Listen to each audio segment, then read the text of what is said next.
Hello student, welcome to eco Vishwam से, जहाँ पढ़ते हैं आप इकोनॉमिक्स बहुत ही अलग अंदाज में। तो कैसे हैं आप सब? मैं आशा करता हूँ आप सब अच्छे होंगे और पढ़ तो रहे होंगे। आप सभी के एग्जाम स्टार्ट हो ही चुके हैं। आज हम एक प्रीवियस ईयर पेपर देखेंगे और उसका पूरा सॉल्यूशन करेंगे। और सिर्फ सॉल्यूशन की बात नहीं करेंगे, यहाँ पर पूरा एक्सप्लेन करेंगे। हम एक एक ऑप्शन को एक्सप्लेन करेंगे जिससे कि आप समझ पाएँ किस टाइप के क्वेश्चन आ सकते हैं और किस टाइप के क्वेश्चन जो आए हुए हैं वो कैसे पूछे जा सकते हैं। चलिए स्टार्ट करते हैं। ये पेपर आपका 2025 का पेपर है और ये आपका इकोनॉमिक्स का पेपर है जिसका टाइटल है money, banking and public finance. Money, banking and public finance का 2024 वाला पेपर भी ऑन एयर है। आप प्लेलिस्ट में जाएंगे, प्लेलिस्ट में आपको मनी एंड बैंकिंग वाली जो प्लेलिस्ट है उसे ओपन करेंगे और उसके लास्ट में आपको पेपर देखने को मिल जाएगा। ये 2025 का पेपर है जो कि बीए 4th सेमेस्टर का है। बीए 4th सेमेस्टर को जो मिलता है इकोनॉमिक्स में वो मनी एंड बैंकिंग मिलता है। ये आपका पेपर कोड है 0410801। ये जो हम सीरीज कर रहे हैं, आज का पेपर कर रहे हैं, ये सी सीरीज है इसकी। चलिए स्टार्ट करते हैं पेपर। पेपर का जो पहला ही क्वेश्चन है, पहले क्वेश्चन पूछा है which one is near money. क्या पूछ रहा है? Which one is near money. Near money निकटतम, निकट मुद्रा। अब देखिए निकट मुद्रा के बारे में जानते हैं। नियर मनी होता क्या है? नियर मनी का एक और नाम है जिसे क्वैसी मनी कहा जाता है। क्या कहा जाता है? Quasi money. नियर मनी के एक और नाम है क्वैसी मनी। अब ये नियर मनी या क्वैसी मनी क्या होता है? इसकी दो प्रॉपर्टी है। एक प्रॉपर्टी तो ये लिक्विड में होनी चाहिए। क्या? लिक्विड। लिक्विड का मतलब है जिसे हम कन्वर्ट कर सके, किसमें? आपके नकद में। नकद में कन्वर्ट कर सके, मतलब पैसे में कन्वर्ट कर सके। तो एक तो ये लिक्विड होनी चाहिए, तरलता होनी चाहिए इसमें। और दूसरा जो इसका प्रॉपर्टी है वो ये है कि ये खुद से एक्सचेंज ना कर पाए। मतलब कि ये जो खुद है, खुद से कुछ भी चीज एक्सचेंज ना कर पाए। जैसे समझते हैं रुपीज, रुपीज लिक्विड है, बिल्कुल है, बट लेकिन रुपीज तो खुद ही लिक्विड है क्योंकि वो कैश में है। दूसरी चीज, क्या मैं रुपीज से कन्वर्ट कर सकता हूँ, एक्सचेंज कर सकता हूँ? हाँ बिल्कुल कर सकता हूँ, मैं एक्सचेंज कर सकता हूँ। तो ये वाला आंसर तो क्या हो जाएगा? गलत हो जाएगा। अगले आंसर पे चलते हैं। अगला ऑप्शन जो है आपका मेटालिक मनी। मेटालिक मनी मतलब जैसे सोने की, चांदी के कोई भी सिक्के हो गए या कुछ भी चीज हो गई, क्या ये लिक्विड में कन्वर्ट हो सकती है? हाँ कन्वर्ट हो सकती है। मैं सोने को बेच के पैसे ले सकता हूँ। पहला ऑप्शन तो मतलब पहली प्रॉपर्टी तो आगे। दूसरी प्रॉपर्टी क्या है? दूसरी प्रॉपर्टी है एक्सचेंज। क्या हम इससे डायरेक्ट कर सकते हैं? इससे हम डायरेक्ट एक्सचेंज कर सकते हैं। हम सोने का सिक्का डायरेक्ट देके मैं कुछ चीज खरीद सकता हूं। तो इसका मतलब ये भी गलत हो गया। बॉन्ड्स, बॉन्ड्स के एक्सचेंज हो सकते हैं लिक्विड में, बिल्कुल हो सकते हैं, हम इसे एक्सचेंज कर सकते हैं। बट क्या इसको मैं डायरेक्ट एक्सचेंज कर सकता हूं? इसे नहीं कर सकता। मैं डायरेक्ट इससे कोई भी वस्तु नहीं खरीद सकता। तो हमारा ऑप्शन यही सही हो जाएगा, सी। तो समझ गए आप? तो पहले वाले का आंसर क्या देखने को मिलेगा आपका? पहले वाले का आंसर देखने को मिलेगा सी ऑप्शन, जो कि आपका है बॉन्ड्स। बॉन्ड्स एक तो लिक्विड है, मतलब कि आप इसे लिक्विड कर सकते हैं, तरल है एक तरह की। और दूसरी चीज क्या कि इसका एक्सचेंज करना संभव नहीं है, मतलब इससे मैं डायरेक्ट एक्सचेंज नहीं कर सकता। तो आपका पहला ऑप्शन में, पहले क्वेश्चन में ये आंसर आ जाएगा। दूसरे क्वेश्चन की बात करते हैं। दूसरा क्वेश्चन है इंडियन रुपी इज, भारतीय रुपया है। भारतीय रुपया इनमें से क्या है? बात कर रहे हैं। देखो भारतीय रुपया एक तो स्टैंडर्ड मनी है हमारे देश की। क्या है? Standard money. अब देखो स्टैंडर्ड मनी का तो ये वाला ऑप्शन हो गया, तो ये आंसर सही हो गया। बट लेकिन रुकिए दोस्त, थोड़ी सी क्या चीज। अब टोकन मनी क्या होता है? टोकन मनी वो मनी होता है जो कि 1 रुपये 2 रुपये सिक्के के रूप में जिसपे संकेत लिखे रहते हैं, वो टोकन मनी कहलाते हैं। तो रुपया क्या टोकन मनी में होता है? बिल्कुल होता है। तो मतलब ये टोकन मनी और स्टैंडर्ड मनी दोनों है। तो आपका एक सी ऑप्शन देखने को मिल रहा है, क्या? Standard token money. तो आपका आंसर सही हो जाएगा स्टैंडर्ड टोकन मनी। ठीक है, इस तरीके से आपको आंसर ये पिक करने हैं। सभी ऑप्शन आपको समझ में आ रहे हैं? ठीक है। और हाँ, एक ऊपर चला गया। ये जो पहला क्वेश्चन है इसमें बॉन्ड्स क्या था? नियर मनी था। लेकिन अगर मैं पूछूं आपसे कि रुपए और मेटालिक मनी क्या है, तो इसी तरह से भी क्वेश्चन घुमा के पूछे जा सकते हैं। रुपए और मेटालिक मनी को लीगल मनी कहा जाता है। क्या कहा जाता है? Legal money. तो इसलिए आपको यह भी पता होना चाहिए। कई बार इस तरह से भी पूछा जा सकता है क्वेश्चन। आगे चलते हैं नेक्स्ट। हम आ गए यहां पर, पूछ रहा है कि प्रकृति के आधार पर, nature, basis of nature, money को किसने क्लासिफाई किया है? मतलब कि प्रकृति के आधार पर कौन से अर्थशास्त्री जिन्होंने मनी को क्लासिफाई किया है? तो वो कौन है? वो है किन्स। और किन्स ने दो चीजों के बारे में बताया है। किन किन चीजों के बारे में? एक चीज है money of account, money of account, और दूसरी चीज है आपकी रियल मनी। क्या? Real money. तो ये दो चीजें हैं जो कि किन्स के थ्रू बताई गई है। तो आप इसको ध्यान रखिएगा, कई बार पूछी जा सकती है। आगे चल लेते हैं फोर्थ क्वेश्चन पे। फोर्थ क्वेश्चन है money in which book account are kept in the country called. मतलब ये पूछ रहा है कि देश में लेखे रखे जाने वाली मुद्रा का। अब सीधी बात है, मैंने आपको क्लास में पढ़ाया था, हिसाब की मुद्रा होती है, मतलब मनी ऑफ अकाउंट, जिसको हम क्या कर सकते हैं, हम हिसाब लगा सकते हैं। तो ये आपका आंसर हो जाएगा, इसमें तो कुछ बताने की जरूरत ही नहीं थी। आगे चल लेते हैं। मोस्ट फेमस क्वेश्चन, बार बार रिपीटेड है, कितनी बार रिपीट कर लो कुछ नहीं है। देखो क्वेश्चन क्या पूछ रहा है कि कौन कहता है bad money diverse good money out of circulation, मतलब कि बुरी मुद्रा अच्छी मुद्रा को चलन से बाहर कर देती है। तो सभी को पता है ये ग्रीष्म का नियम है, ग्रीष्म के नियम के अनुसार ये आपका आंसर सही हो जाएगा। आगे चल लेते हैं। क्वेश्चन पूछ रहा है बैंकों में जमा की जाती है डिपॉजिट इन बैंक। बैंक में क्या क्या जमा की जा सकती है? क्या गुड मनी को हम बैंक में जमा कर सकते हैं? हाँ जी कर सकते हैं। क्या बैड मनी को बैंक में जमा कर सकते हैं? हाँ जी बिल्कुल कर सकते हैं। तो आपका ऑप्शन हो जाएगा सी, गुड और बैड दोनों। ठीक है, दोनों मुद्रा को हम कर सकते हैं बैंक में जमा। और गुड बैड मनी समझते हो ना क्या होता है, मैं थोड़ा सा बता दूं। गुड मनी और बैड मनी में सिर्फ इतना डिफरेंस है, ये गुड मनी बिल्कुल नए नोट है और बैड मनी पुराने नोट हैं। ठीक है, ग्रीष्म का नियम आप प्लेलिस्ट में जाकर देख सकते हैं, प्लेलिस्ट में पढ़ाया हुआ है सब कुछ। ठीक है, आगे चलते हैं नेक्स्ट क्वेश्चन पे। 7th question, the monetary policy in India is declared by. क्या कह रहे हैं, भारत में मौद्रिक नीति घोषित की जाती है। मोस्ट इंपोर्टेंट क्वेश्चन है और बहुत बार बार पूछा भी जाता है। तो जो मौद्रिक नीति है वो कौन करता है?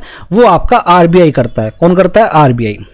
एक चीज याद रखना, एक चीज होती है, एक तो होती है मॉनेटरी पॉलिसी मतलब मौद्रिक नीति, और एक होती है आपकी राजकोषीय नीति fiscal policy. Fiscal policy central government करती है और मॉनेटरी पॉलिसी आरबीआई करती है। दोनों क्वेश्चन पूछे जा सकते हैं। तो अगर फिस्कल पॉलिसी पूछे तो सेंट्रल गवर्नमेंट, फिस्कल पॉलिसी को बोलते हैं राजकोषीय नीति। तो फिस्कल पॉलिसी सेंट्रल गवर्नमेंट और मॉनेटरी पॉलिसी आरबीआई। ठीक है, ये दो चीजें हैं, आपसे पूछा जा सकता है। ठीक है, आगे चलते हैं 8th क्वेश्चन पे। 8th क्वेश्चन क्या कह रहा है, the instrument of the monetary. याद है इंस्ट्रूमेंट पढ़ाए थे मैंने क्लास में, और मैंने कहा था कि कुछ उपकरण है जिसके बारे में हम जानते हैं। उपकरण के बारे में ही पूछा गया है। क्या पूछ रहा है, एक तो है क्वांटिटेटिव और एक है सिलेक्टिव क्रेडिट कंट्रोल। देखो क्वांटिटेटिव में मैंने आपको पढ़ाए थे कौन से, CRR, CRR और क्या SLR, बहुत सारे पढ़ाए थे। ये होते हैं क्वांटिटेटिव। ये कौन सा होता है? क्वांटिटेटिव। तो पहला ए ऑप्शन तो बिल्कुल सही हो जाएगा। उसके बाद आगे भी सकते हैं, क्या पता और भी हो। और क्या है दूसरा, सिलेक्टिव क्रेडिट कंट्रोल। जो सिलेक्टिव क्रेडिट कंट्रोल होता है, जैसे सिलेक्टिव होता है वो क्वालिटेटिव होता है। कैसा होता है? क्वालिटेटिव। तो ये दोनों ऑप्शन आपके क्या हो जाएंगे? सही हो जाएंगे। ठीक है, चलिए अब नेक्स्ट चलते हैं। अगर हम बात करें 9th क्वेश्चन की, तो 9th क्वेश्चन क्या कहना चाह रहा है, वित्त आयोग निम्नलिखित सभी कार्य करता है सिवाय एक के। मतलब कि जो फाइनेंस कमीशन है इनमें से वो सारे कार्य करता है किसी एक के। वो पूछ रहा है कि इनमें से कौन सा कार्य नहीं है। तो आपको सीधी सीधी बात क्या पता होना चाहिए, जो फाइनेंस कमीशन है उसका कार्य पता होना चाहिए। फाइनेंस कमीशन की एक आप वीडियो देख लेना। अगर मनी वाले चैप्टर, मनी वाले प्लेलिस्ट में नहीं होगी तो आपको इंडियन इकोनॉमी वाले प्लेलिस्ट में मिल जाएगी। अब समझते हैं क्या होता है finance commission. Finance commission state government और सेंट्रल गवर्नमेंट के बीच में टैक्सेस का बंटवारा करता है। क्या करता है? बंटवारा करता है टैक्सेस का। और ये आर्टिकल, ये कुछ चीजें पूछी जा सकती है, और ये आर्टिकल 280, कितना 280 में मिला है, 280 में इसको दिया गया है। ठीक है, और इसका जो ऑप्शन सही हो जाएगा वो आ जाएगा आपका, ऑप्शन सारे नहीं दिख रहेगा, ये हो जाएगा ऑप्शन डी। क्या था? 5 ईयर प्लान, पंचवर्षीय योजनाओं का इससे सहायता की थी, मतलब कि सहायता से बना था ये। तो आपका 9th का ऑप्शन कौन सा हो जाएगा? Option D. ठीक है, तो 5 ईयर प्लान का था।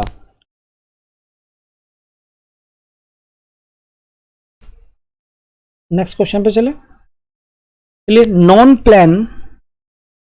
Plan grants are determined by. देखिए क्या चीज पूछ रहा है, गैर योजना अनुदान का निर्धारण किसके द्वारा किया गया। मोस्ट इंपोर्टेंट क्वेश्चन है, लर्निंग वाला क्वेश्चन है। ठीक है, तो आपको पता होना चाहिए क्या, ये आपका वित्त आयोग, कौन सा? वित्त आयोग फाइनेंस कमीशन के थ्रू। ठीक है, तो ये नॉर्मल सीधा क्वेश्चन था, इसमें तो कुछ और चीज़ें बताने की जरूरत ही नहीं है। जिस क्वेश्चन में एक्स्ट्रा चीज़ें बताने की होगी जैसे आर्टिकल वगैरह थे तो उसमें मैं बताऊंगा, और जिसमें नहीं है बिल्कुल तो उसे हम डायरेक्ट करेंगे, ठीक है। 11th क्वेश्चन पे आ गए हैं। The ideal system of the public finance one where the net benefit is. क्या पूछ रहा है? सार्वजनिक वित्त की आदर्श प्रणाली वह है जहां शुद्ध लाभ कैसा हो, मतलब कि जो प्रॉफिट है, बेनिफिट है, वो किस टाइप का हो। सिंपल सी बात है, मैक्सिमम होना चाहिए, जब भी आपका क्या होगा, फायदा हो पाएगा। ये जो बताया गया है डाल्टन के अकॉर्डिंग बताया गया है। ये एक स्टेटमेंट है, क्या किसका है? डाल्टन का। तो आप याद रखना डाल्टन का है ये, डाल्टन, ठीक है। डाल्टन ने बताया है, और डाल्टन के अकॉर्डिंग क्या कहता है कि सामाजिक लाभ हो सके ऐसा रखना चाहिए हमको ऐसा सिस्टम बनाना चाहिए जिससे कि सोशल वेलफेयर हो सके, सोशल वेलफेयर, सामाजिक लाभ हो सके, समाज को लाभ मिल सके, ठीक है। नेक्स्ट क्वेश्चन पे चलते हैं। The main objective of taking private loan. क्या पूछ रहा है क्वेश्चन? निजी ऋण लेने का प्रमुख उद्देश्य क्या है। देखो, निजी ऋण जो होता है, मतलब आपको प्राइवेट लोन लेना है तो उसका क्या क्या हो सकता है। सिंपल सी बात पढ़ते हैं इसको। देखो, सार्वजनिक उद्देश्य को प्राप्त करने के लिए, देखो सार्वजनिक नहीं है, सीधी बात तो कट हो गया, ठीक है। पब्लिक के लिए नहीं है, ये पर्सनल है। तो दूसरा वाला पर्सनल है, बिल्कुल सही बात, ये दूसरा ऑप्शन बिल्कुल सही हो जाएगा। अगर दीर्घ का उद्देश्य को प्राप्त करने के लिए तो आपका सीधा सीधा बी ऑप्शन बिल्कुल सही माना जाएगा, ठीक है। चाहे लॉन्ग टर्म शॉर्ट टर्म नहीं देखना है, हमें तो बस पर्सनल देखना है। निजी का मतलब होता है पर्सनल, प्राइवेट, ठीक है। नेक्स्ट क्वेश्चन पे चलते हैं। 13 क्वेश्चन क्या कह रहा है? Incidence of a tax refer to the burden of tax. क्या पूछ रहा है? कर का प्रभाव कर के बोझ को प्रभावित करता है। देखो, दो चीजें, क्या क्या चीजें हैं? एक तो है कर का प्रभाव, मतलब कि इंपैक्ट, ठीक है, और दूसरा है कर का भार, इंसिडेंस। देखो, दो चीजें होती है, एक होता है इंसिडेंस और एक होता है इंपैक्ट। क्या? इंपैक्ट, ठीक है, दो चीजें होती हैं। अब यहां पे इंसिडेंट पूछ रहा है। इंसिडेंस जो होता है वो प्रारंभिक होता है, मतलब कि इनिशियल होता है, इनिशियल होता है इंसिडेंस। सॉरी, उल्टा बोल दिया मैंने। इंसिडेंस कैसा होता है? 2 सेकंड, मैंने उल्टा बोल दिया। अगर हम बात करते हैं इंसिडेंस की, तो इंसिडेंस कैसा होता है? अल्टीमेट, मतलब कि अंतिम होता है। कैसा होता है? अंतिम। इंसिडेंस कैसा होता है? अंतिम। अगर लेकिन इंपैक्ट की बात करें तो इंपैक्ट होता है इनिशियल, मतलब प्रारंभिक। तो दो चीजें हैं, दो चीजों के बारे में आपको पता होना चाहिए। तो इसका ऑप्शन हो जाएगा बी। ये इंसिडेंट है तो अल्टीमेट, अगर इंपैक्ट पूछेगा तो इनिशियल। दो क्वेश्चन पूछे जा सकते हैं यहां से भी। 14 क्वेश्चन की बात करें थे। The most accept theory of taxation in the modern time. आधुनिक समय में कराधान का सबसे स्वीकृत सिद्धांत कौन सा है? तो बहुत सिंपल सा क्वेश्चन पूछा गया, जिसे एबिलिटी थ्योरी कहते हैं। क्या बोलते हैं? एबिलिटी थ्योरी, मतलब कि जिसकी जितनी क्षमता है उतना ही उसको ज्यादा टैक्स देना पड़ेगा। ये क्या बताता है? जिसकी आय जितनी ज्यादा उसको उतना ही ज्यादा अधिक कर देना पड़ेगा। ये मॉडर्न है, ठीक है। इसे प्रोग्रेसिव टैक्स भी बोलते हैं। इसे क्या बोलते हैं?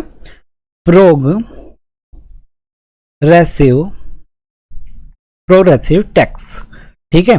तो प्रोग्रेसिव टैक्सेशन भी बोला जाता है इसको। कई बार पूछ लिया जाए आपसे तो आपको बता देना।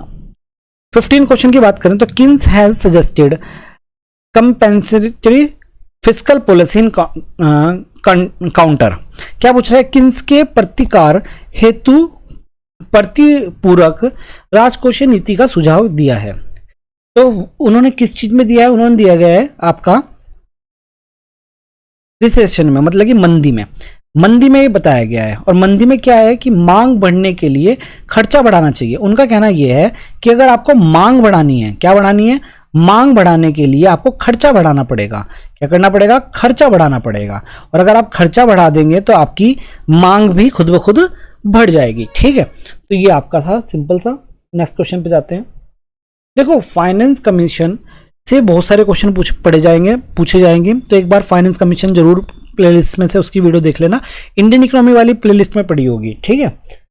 नेक्स्ट क्वेश्चन पे चलते हैं। First report of the Narasimha committee of the banking reform. देखो, नरसिम्हा पीवी नरसिम्हा, ठीक है, कौन थे? आपके प्राइम मिनिस्टर थे। 1991 की बात है। एक एलपीजी की पॉलिसी लगी थी। तो सिंपल सा आंसर हो जाएगा, आप सभी ने पढ़ा है एलपीजी की पॉलिसी। नेक्स्ट क्वेश्चन पे जाते हैं। BIS was founded। देखिए BIS है क्या, बैंक ऑफ इंटरनेशनल स्टेटमेंट, इसको क्या बोलते हैं, बैंक ऑफ इंटरनेशनल स्टेटमेंट। जो चीजें मैं यहां पे लिख देता हूं, वैसे तो मैं लिख देता हूं, लेकिन अगर बोलता हूं तो लिख लिया करो आप। ये 17 मई, कौन सी तारीख, 17 मई की तारीख थी और 1930 की समय था, ठीक है। और इसका स्विट्जरलैंड में इसका वो है, क्या कहते हैं उसे, मुख्यालय स्विट्जरलैंड में है। दुनिया का सबसे, अब ये पूछा क्यों गया है, आप कहोगे सर ऐसे तो कुछ भी पूछ लेगा, नहीं, इसका पूछने का एक रीजन है, क्योंकि ये दुनिया का सबसे पुराना अंतरराष्ट्रीय वित्त संगठन है। ये सबसे पुराना फाइनेंस, इंटरनेशनल फाइनेंस ऑर्गेनाइजेशन है, ठीक है, तो इसलिए पूछा गया है ये, समझ गए। चलिए आगे चलते हैं। When was bank first nationalisation of the, देखो हमारे देश में 2-3 समय हुआ है जिसमें नेशनलाइजेशन हुआ है बैंक का। सबसे पहला था 1969 में। 1969 में कितने बैंकों का हुआ था, पूरे 14 बैंक थे। कितने बैंक थे, पूरे 14 बैंक था। कब हुआ था, 19 जुलाई में हुआ था। वैसे तो पूछेगा नहीं, फिर भी मैं बता रहा हूं, 19 जुलाई में इंदिरा गांधी की सरकार ने 14 मुख्य बैंकों को क्या कर दिया, राष्ट्रीयकृत कर दिया गया था। उसके बाद सेकंड जो हुआ था वो हुआ था 1980 में। किसमें, 1980 में। तो इसके जो नेक्स्ट क्वेश्चन ही है वो क्या पूछा गया है कि in how many phase bank nationalise in India made. तो ये क्या पूछ रहा है, भारत में व्यापारिक बैंकों को कितने चरणों में राष्ट्रीयकृत किया गया। तो आपका आंसर हो जाएगा दो चरणों में, पहला 1969 में और दूसरा 1980 में, ठीक है। और 1980 में कितने बैंक किए गए थे, 6 बैंक किए गए थे। 1969 में 14 बैंक और 1980 में 6 बैंक किए गए थे, ठीक है। नेक्स्ट चलते हैं, क्या है क्वेश्चन 20। क्वेश्चन क्या पूछ रहा है, ऋण जमा की संतान है और जमा ऋण की संतान है, यह कथन किसका है। देखो एक ये स्टेटमेंट है, क्या है, loan are the children of deposit and the deposit are the children of loan. ये किसने कहा है, ये आपका प्रोफेसर श्रेयस ने कहा है, प्रोफेसर श्रेयस ने कहा है। और ये क्रेडिट क्रिएशन के लिए कहा गया है, क्रेडिट क्रिएशन के लिए कहा गया है, ठीक है। तो ये चीजें आप नोट डाउन करते जाना, ये जितनी बातें बता रहा हूं मैं सारी नोट डाउन करते जाना, ठीक है, सभी की सभी इंपोर्टेंट है। अगर बात करें बैटरी लो हो गई है लैपटॉप की, तो हम यहीं तक रखेंगे। अभी बस 2 क्वेश्चन को बता देता हूं मैं जल्दी जल्दी। तो अगर 21 क्वेश्चन की बात करें तो क्या पूछ रहा है, बैंकों में खोला जा सकता है, बैंकों में क्या क्या खोला जा सकता है। भाई फिक्स डिपॉजिट बिल्कुल खोला जा सकता है, सेविंग करंट सभी खोला जा सकता है, सभी अकाउंट्स आप खोल सकते हैं बैंक में। लास्ट क्वेश्चन देखते हैं आज की वीडियो का। आपके एग्जाम से पहले मैं पूरा पेपर करा दूंगा, ठीक है। इसको हम एक्सप्लेनेशन कर रहे हैं पूरी, तो वीडियोस बहुत ज़्यादा लंबी हो जाएगी, तो हम एक थोड़ी थोड़ी करके देख लेंगे। क्या पूछ रहा है, पेइंग ग्राहकों के बीमा प्रीमियम का भुगतान करना बैंक के किस प्रकार का कार्य है। तो जो इंश्योरेंस का प्रीमियम आपका डिपॉजिट है वो किस टाइप का है, तो वो आपका कौन सा है, वो एजेंसी फंक्शन में आता है। मतलब कि एजेंसी फंक्शन में जब आप बैंक के कार्य पढ़ेंगे ना, तो वहाँ पर आप एक कार्य पढ़ेंगे एजेंसी फंक्शन। एजेंसी फंक्शन में जो आता है वो आपका बैंक का प्रीमियम देना या बहुत सारे अलग अलग तरह के ड्यूटीज देना, वो हो जाता है, ठीक है। तो ये आज हम 22 पर ही इसे फिनिश करते हैं। अब हम नेक्स्ट वीडियो में आगे के क्वेश्चन देखेंगे, ठीक है। तो पढ़ते रहिए और हमसे जुड़े रहिए। धन्यवाद।